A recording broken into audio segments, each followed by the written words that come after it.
All right, we had a lot of project work this weekend, so I'm going to go through and show you guys everything that we had going on. My parents came down and we had both mom and dad as farmhands basically this weekend.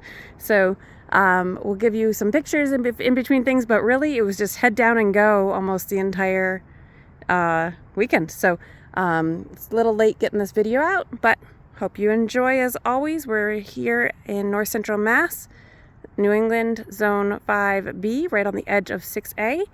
And average last frost is early mid-May, so it's coming right up.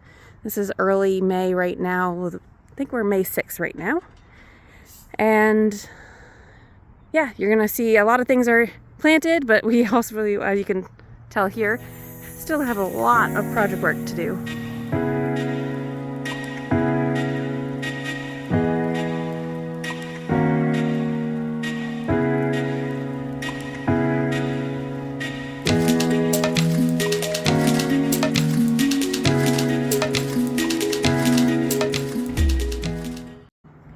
So Jace was just finishing up the first side here. You can see out the back, I'll go around in a minute, of the kind of tomato cold frame structure.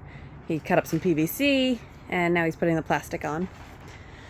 I get to pick our green garlic. So green garlic is just young garlic, but I need this bed for all the Lizzies.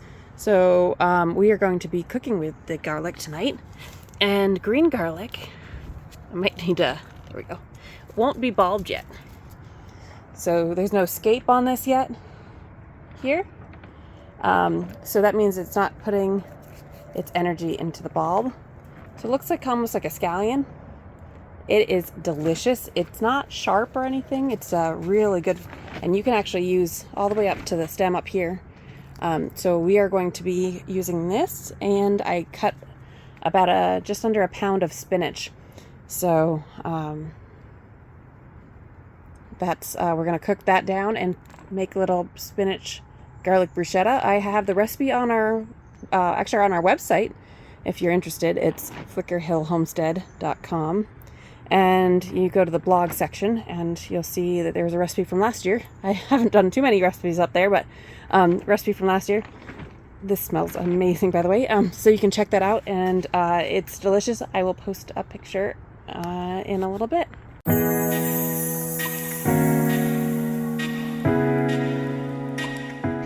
So one of the things that I had on my list was to get a bunch of the seed potatoes planted, and I still need to top off a lot of these bags, and you're going to see that black flies are out like crazy here, so I'm going to try to keep moving.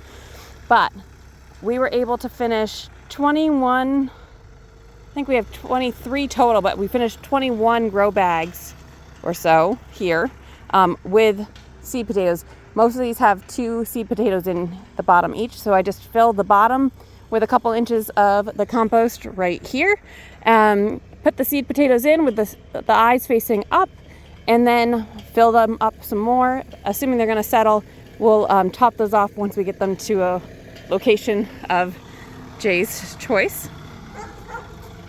My mom was able to get the onions planted, so Jace was able to dump some more compost to fill this bed up some more. And then these are some more of the onions. They're gonna look sad for a couple weeks and then they'll take off. These are the onions that I planted last fall that we transplanted really early this spring.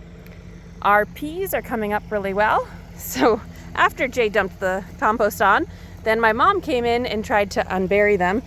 We still have a ton of these maple trees trying to root here. But we also have a lot of dill. You can see the little dill seed here. Don't mind the dirt nails. That's a way of life around here these days. So this bed, because we needed more onion space, became onion space. This bed will still, you can see the extra pieces of the birdie's beds here, will still get extended. Right now it's about 75 feet. It will be, I think, 26 or 25 feet long and come out here similar to this one. We didn't extend the cattle panel tunnel because we needed more straight bed space. So over here, you're probably watching Jay in the background here, but over here we have, oh, he's going by me.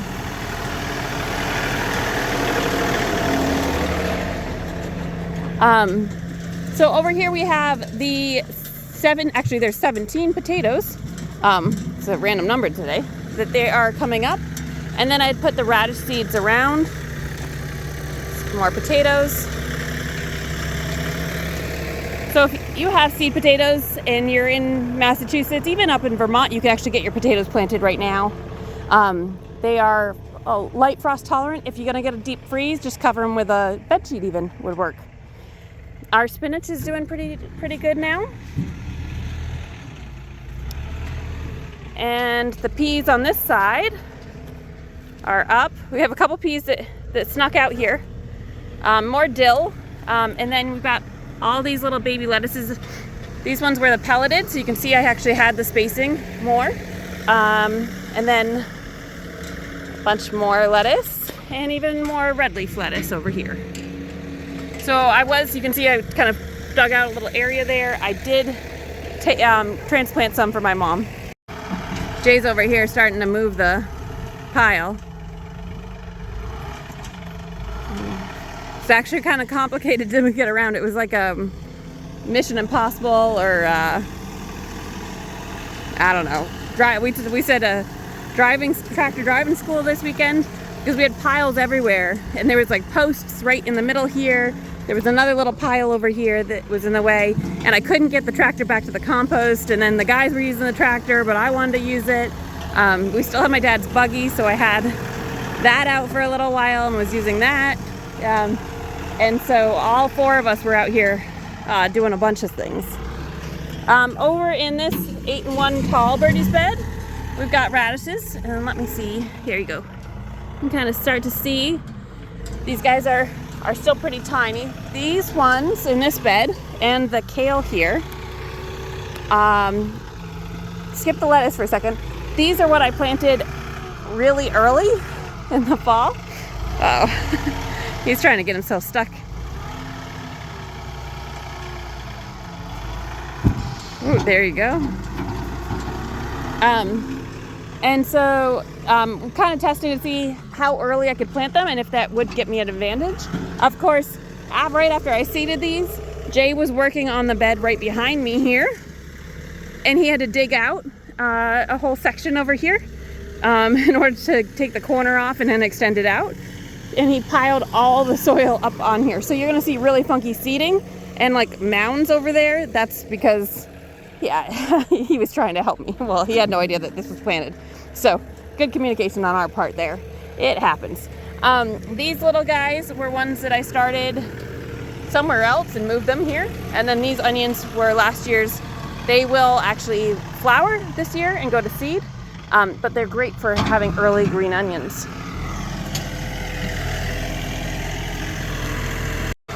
I keep showing you guys what Jay's doing.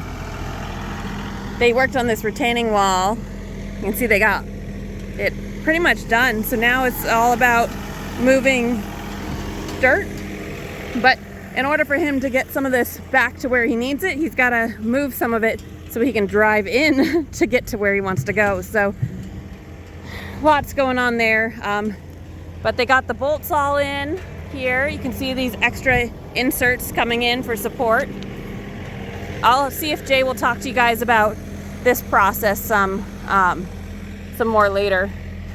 But basically, we need to build up the ground level here up to the top of these boards, and that will be the new ground level. And then we're gonna have like a dirt ramp for the back and up to the front area too for coming in, so we don't have to worry about step into the tunnel, and we'll be able to get my garden carts and things like that, and even the tractors, the 8-foot doors could go in there. So lots there. Over here with working out in the garden, we ate a lot of spinach, which is great. You can see there's a bunch of holes. This is last year's spinach, which had a funny germination anyways, but because we did last year's, because I started this last fall, and then you can see there's still some freeze damage from some of the stuff I haven't cleaned up yet. This just was on the plant. I let it stay on the plant over the winter, and then I was supposed to come out here early spring and cut it, and it would start regrowing faster, but I didn't. So the good news though is you can still go in and start cutting now, which is what I have done. And then I'm cleaning up as I'm getting to each plant. So tomorrow, my goal is to actually pick the rest of this big stuff. And then in another 3-4 days, you can see this will be ready. So when I cut this weekend, like 3 days ago, most of these big leaves were not there.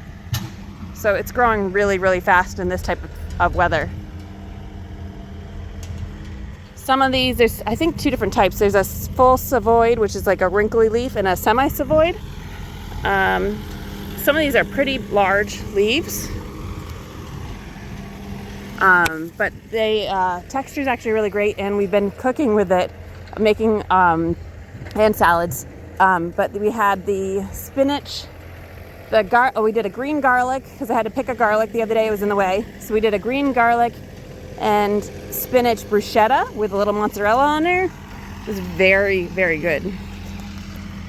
This bed, which I had said last week didn't have good germination, actually did. This is all the carrots. So I just had to complain about it and say that I was thinking about ripping this whole section out for it to decide to come in. So these carrots now are about 45 days to baby carrots and about 55 days or so to decent carrot size, which is obviously not a bad thing to have some early carrots in early mid-June.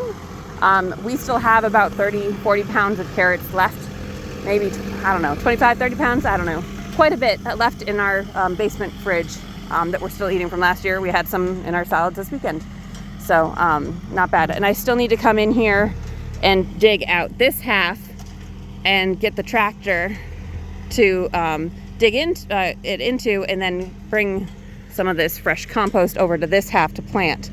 I may have to plant this with onions because I need more onion space badly. So trying to figure that out. Then we go back over to the front bed here, and these are more radishes. These were seeded a little heavily, more heavy than they should have been, but I did pick out some of the seeds. I had a helper here, and that's why there's seeds in this bed, and that's why there's seeds in some of the other beds over there. I'll show you in a minute. But these are still doing good. There's a couple really thick spots that I didn't pick out enough seed. You can see, like right here. What's going to happen is the bigger ones, the stronger plants, will prevail, and then once those are ready to harvest, the other ones will come in behind it. So yes, you can thin them if you want to, or you can just plan on doing succession plant picking as well. There's a lot of tripping hazards I'm going to try to avoid.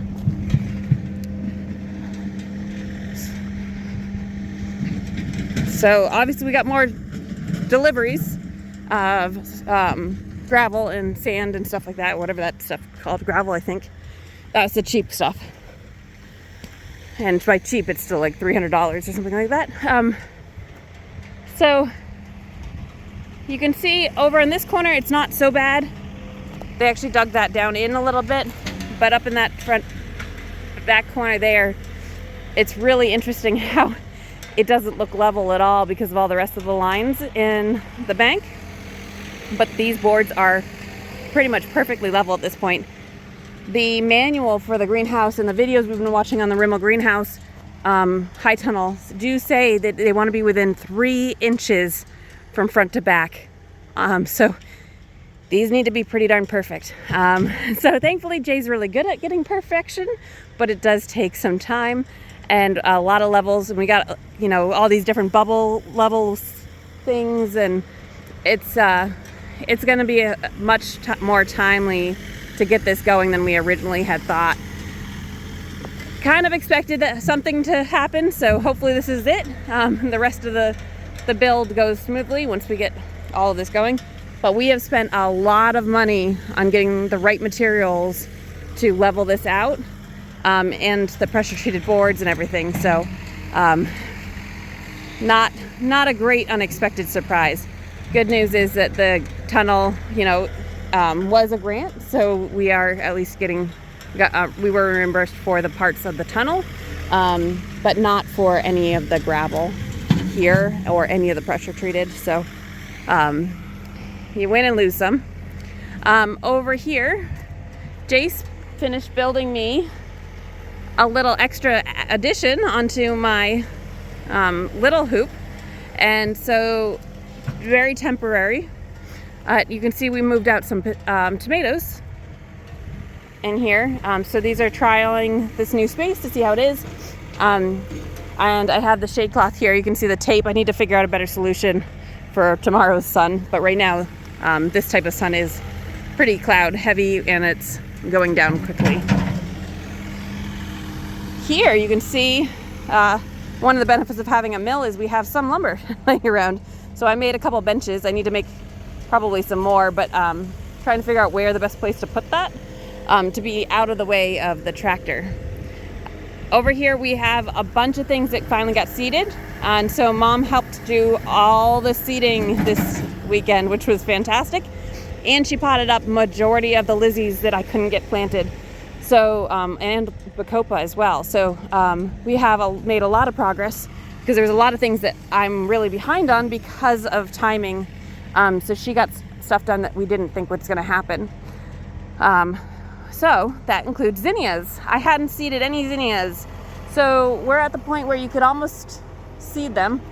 These are out here now, but if we get a really cold night, we will bring them in.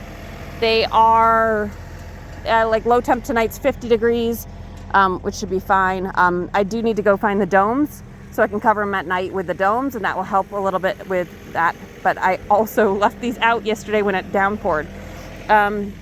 But I have Benary Giants, almost all of them. I think there might be one Dahlia one. But I've got lime, salmon, rose, I'm not sure what that one is, orange, wine, red, more lime, pink,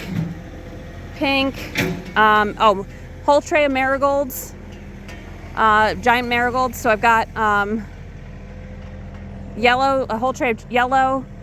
I've got like another half tray of yellow here she did.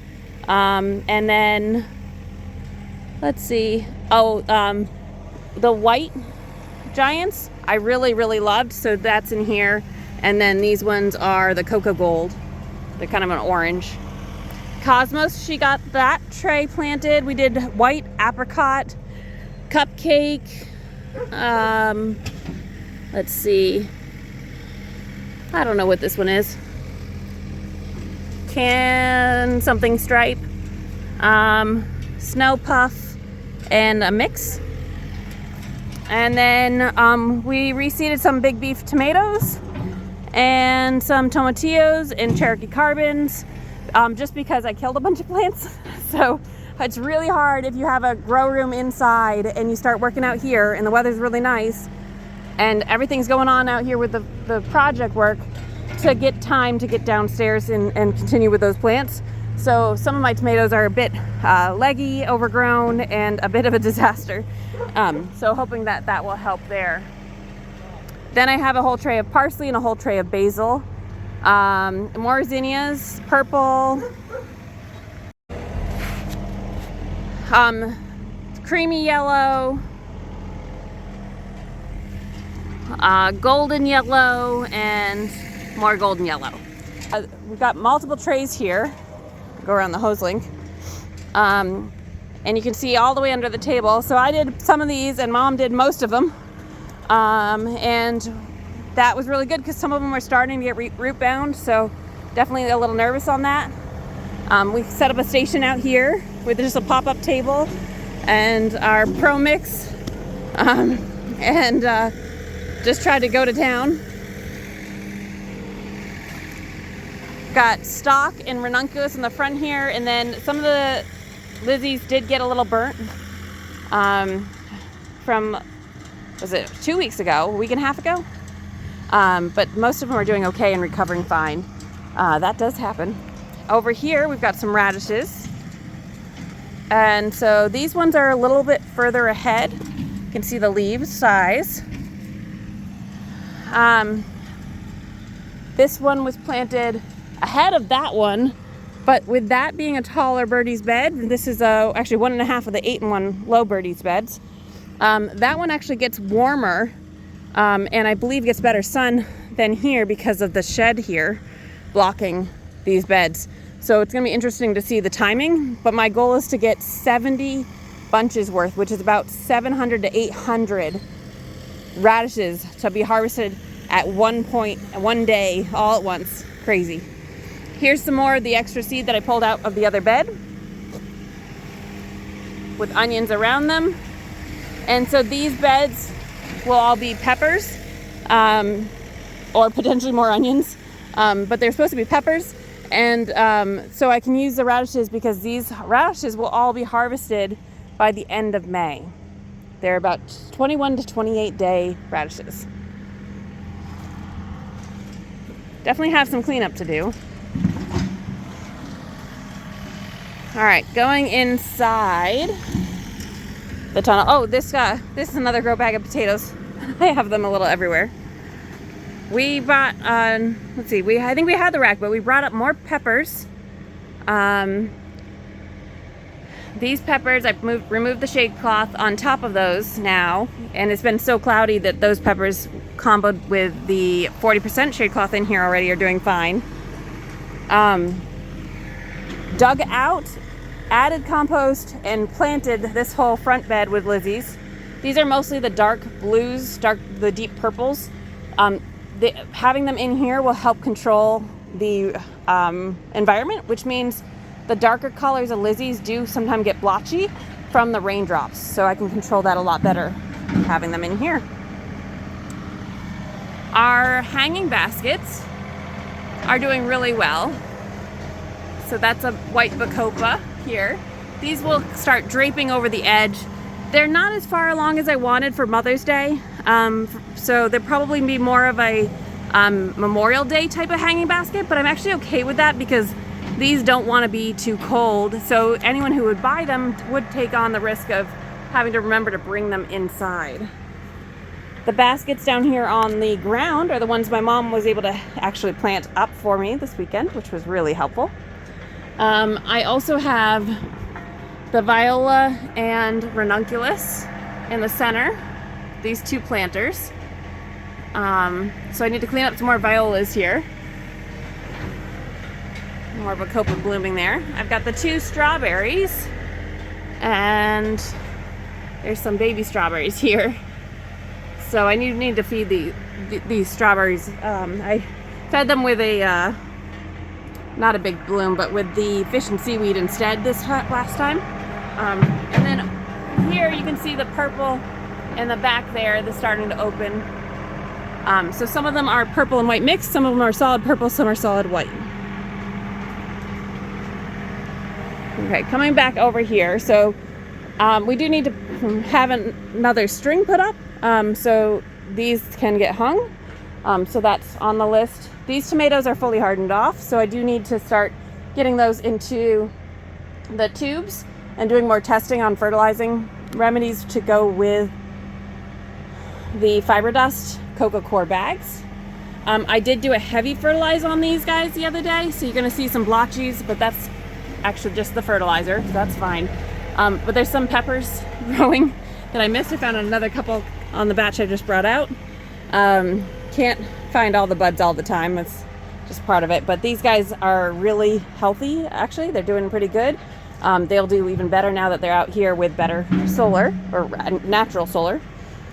Over here I was able to clean out around the ranunculus and plant in a bunch of Lizzies. So you can see all these little Lizzies are interplanted into the ranunculus.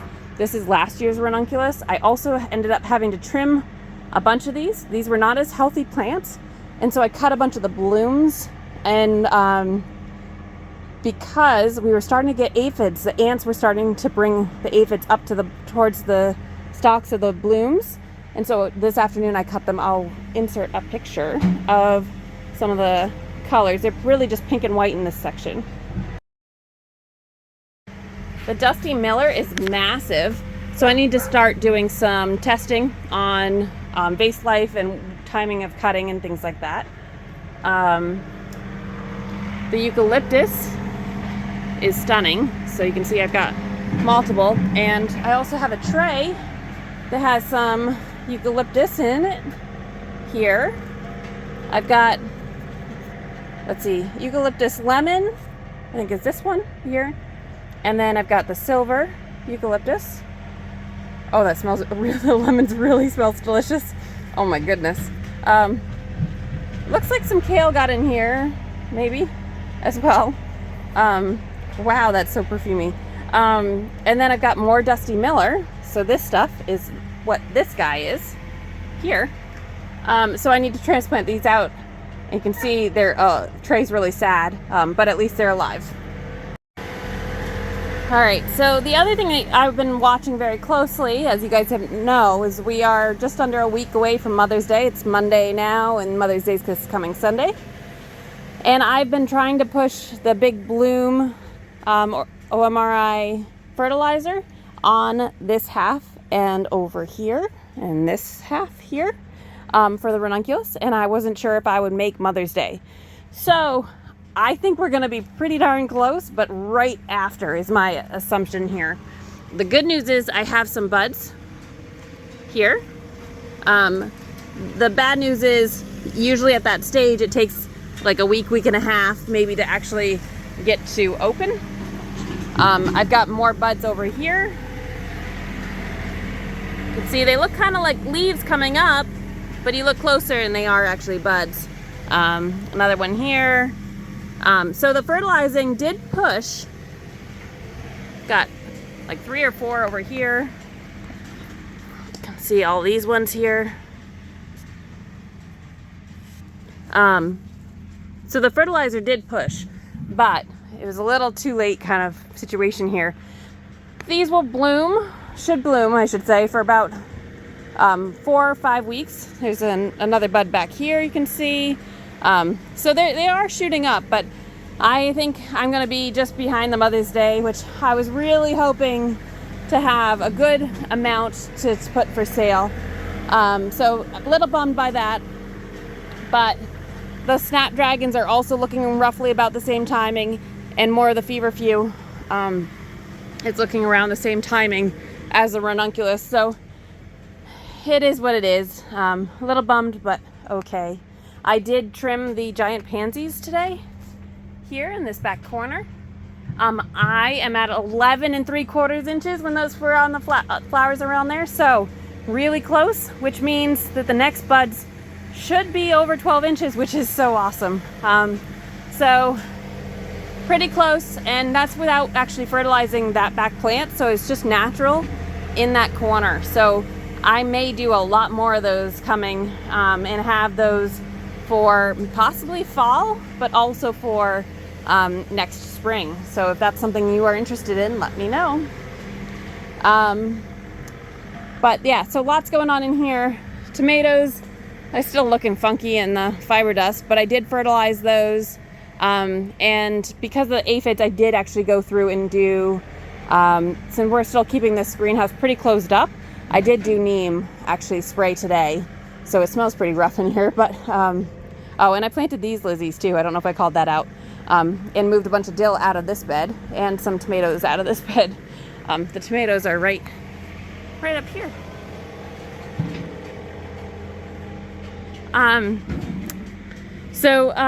Yeah, so we'll have hopefully some progress on the tomatoes. You can see that they look really scraggly back in there. So I've got another 100 or so to bring outside, and from the basement that are just not fantastic, which is a bummer. I'll check on how Jay's doing.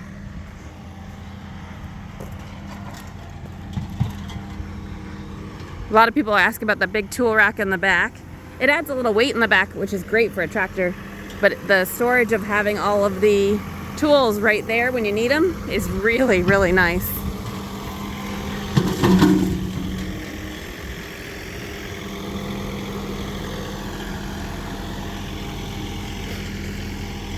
This is building up pretty quickly.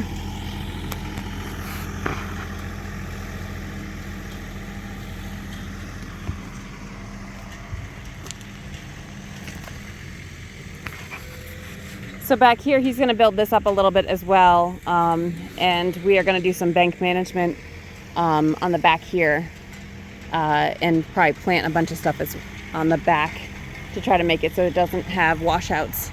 And we talked about also putting some PVC through the bank to make sure that the runoff doesn't erode.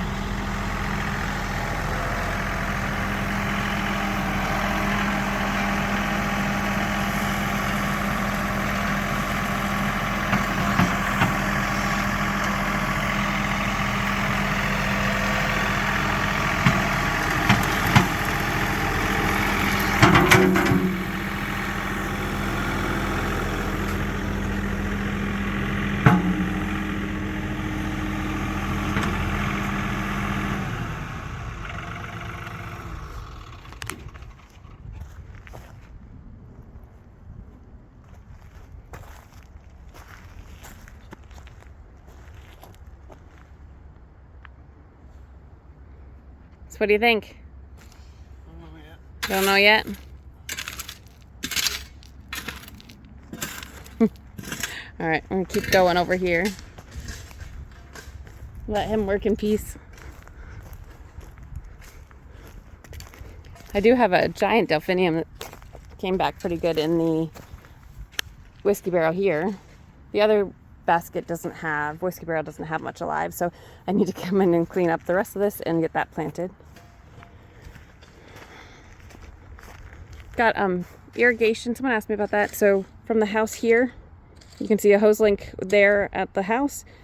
It's used, and then there's a splitter right off the spigot there. It comes along the dog fence here, up here to another splitter, when it goes over to the post where the hose link is over there, and then another splitter, hose link and a hose there. And then over here, we have it go down to what we call the field garden. Ranunculus is still not looking great, so I put some hoops up. I think I'm gonna put some frost cloth on to try to get the temperature to not swing as much. I have a robin nesting over here, not the smartest, but so the irrigation comes from the shed to this splitter, and then this one is a hose that I can use for watering the leach field garden, cut flower gardens up there.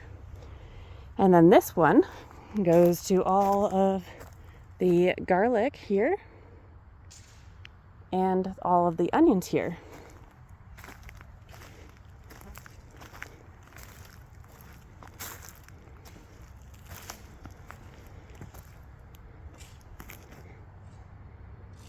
It's about 1,000 roughly onions on this side, and roughly 500 garlic, just under maybe 500 over on this side. I did fertilize the garlic and did a light onion fertilize with a fish and seaweed, but it won't have much effect on it yet, as they're still pretty small. The garlic definitely likes food right now, though.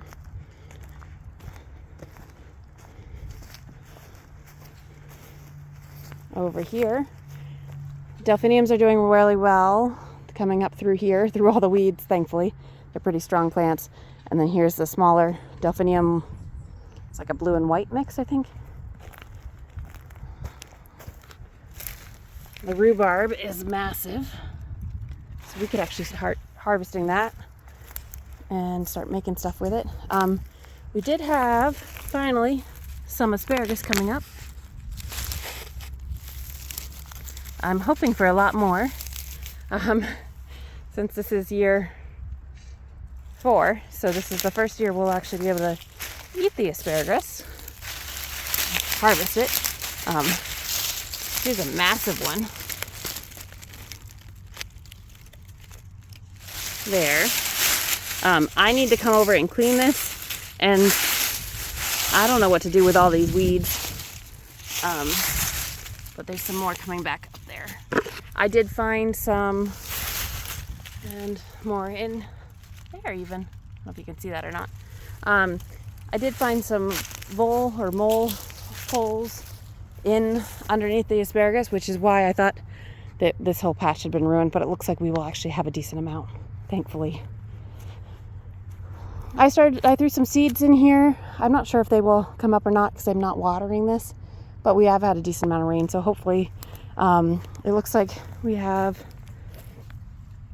some types of seeds here. I don't even know what they are. Probably just weeds. These are the, why can I never remember the name? thistle. The one's the blue, and then over on the other side I have silver thistle. Lupin in the back, butterfly bush in the back there. It looks like it's actually doing really well. I think that's the butterfly bush. Perennialized poppy, a Papavia maybe. This is like a salmon color. It's absolutely stunning. I'm really excited about that this year. Some feverfew there. Look at all these buds here. The ants will actually be the ones to pollinate to open the flowers, I believe is how it works. There's a lot of buds on this peony, and I'm really excited. And look at that stem length from a cut flower garden grower. That's really, really exciting. That's another plant where you don't really harvest from for the first few years. So I think I got last year, I did like 2 cuts off of it, since I just have this one plant. My goal was to plant a whole bunch of these in and around here this past fall, and I didn't get to it, but maybe this year. You never know. This was a feverfew I moved out of the tunnel. It's coming back. Some lavender I really need to prune. Oh, look what I'm found. Already finding bugs. Try to get the focus in here. Sorry, guys.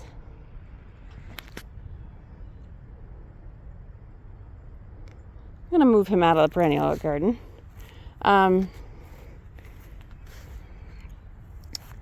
Always find something. We've got a bunch of irises that are doing really, really well. They've multiplied well over the last couple years. I was trying to remember. I think this might be year 3. This bed has not been here, maybe 4. Maybe this is year 4. This bed hasn't been here very long, and we expanded it quite a bit last year. The tansy looks like it's going to do well, so I need to come in and clean that. Yarrow in the back there. The back dark leaf right here is a it's like a black-eyed Susan. It's in that echinacea type family. Shasta daisies, spiderwort. I do have the neon, which has a really good dark flowers with the neon leaves from my parents' garden. We split that. Those aren't really cuts, but I just love the neon. It adds a really fun flair in the garden. The feverfew up here is doing really well. Columbine from seed from last year is finally doing something, which is great. Then anise hyssop, sedum. Check out this tulip. Isn't that just stunning? So you can tell the difference between a gardener and a cut flower gardener, because typically as a gardener you might leave your tulips in. You may take them out, but if you do take them out, as a cut gardener, when I'm going to harvest this, if I was to harvest this right now, I would pull the bulb and everything up, and I would cut the stem right down like maybe half an inch down into the bulb, and throw the bulb out. The bulb goes to compost. Wouldn't have enough life to keep going, but that gives you the extra long stem length. So there's the liatris is coming back. It looks like something dug behind it, so I might have to fix that. And then over here there's some more of the thistle. There should be more under the oak leaves. I need to probably start scraping those back soon. I have a couple fancier daffodils over here. I didn't do cuts of daffodils. If you do cuts, you got to be careful and harvest them at the right stage, which depending on the type of daffodil, it's different. If it's a multiple petal one, multi, then you want to actually have it more open than a thinner one like this. But then you need to actually put it in like dark 50 degrees in buckets overnight, or at least like 8 to 10 hours or something like that at minimum. And then give it fresh water before you put it in with anything else, because it leaks out that oil, and actually that can be a really bad irritant, so be careful. This is another one of the fancy daffodils that I have. Bee balm is coming back pretty good here and over there. Oh, lavender. This lavender is looking really good. This was a pretty small bunch last year, so I'm excited about that. This is more lavender that I need to trim down. Or sedum. There's a little bit of everything in this, but it's a combination of a cut garden with just a couple of my favorite things. Like the spiderworts was an add-in. But the popaviers should cut, the lupin will cut, the yarrow will cut, the Shasta daisies I'll cut, the feverfew, the peonies, the anise hyssop, the liatris. The liatris was gorgeous for cutting last year. So quite a bit actually. And then even the irises I'll do some cuts from as it has now gotten to a good amount of size. I was able to plant another whole bed of Lizzies, to call me crazy. So we finished up. So now I have the 2 full beds of Lizzies. I had the shade cloth up and over. You can see it's kind of pushed over to the side there to try to keep the sun down a little bit so that these don't get as burnt. You'll see at the end, the ones that I didn't cover definitely got burnt. I moved out some snapdragons here that had self-seeded in the tunnel, and some marigolds that had self-seeded in the tunnel at the end there. So I still have this one last bed here. This will be the zinnias and hardly any snaps this year. So it's really zinnias and sunflowers will probably be in this back bed, would be my guess. But I'm not sure if I'll even do the pro cuts this year. Depends if I have a flower shop who wants them. And then, yeah, I might try moving these to somewhere else that's not so intense with sun, and see if, maybe I put them up in a line up here next to these beds or something like that where they're a little more shaded, and see if they take off a little bit better, and then maybe also put that shade cloth in like I mentioned earlier. But it'd be really a bummer if I didn't get flowers off of all these ranunculus. I've fertilized these a couple times, like every week I've been fertilizing them, and they are doing better. I did think, so the purple corms have a bit of a purple leaf, and I was trying to figure out if it was because they were sick or not, but I just think that's actually what happens. But I really want some of these colors, the golds, the yellows. In the tunnel I did put a little bit of everything, so I will have samples of everything. But of course, this is nothing on money-wise. And also just the amount of stems you should get from each one of these ranunculus is probably like 3 to 5 or so, at least per plant. But you learn every year doing something, changing stuff, and you can see how much better they were in the tunnel. So my thought was if I move these to inline right here, we can still get around with the tractor and the buggy and see how that goes. This is what I have for sale right now. So anyone who's local, if you are looking for violas, please let me know, because these are locally grown right here in Gardner. I also have some of the ranunculus. You can see these ones even look healthier than the ones I have over in the pots, in the bulb crates. So I've got purples, rainbow is a mystery of like 5 different colors it could be, gold, white.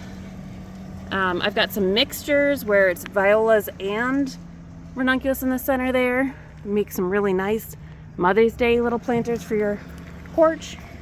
Let me know. I do have some of these up online as well, but you can also message me if you're interested. I've got some pansies and viola mixes as well.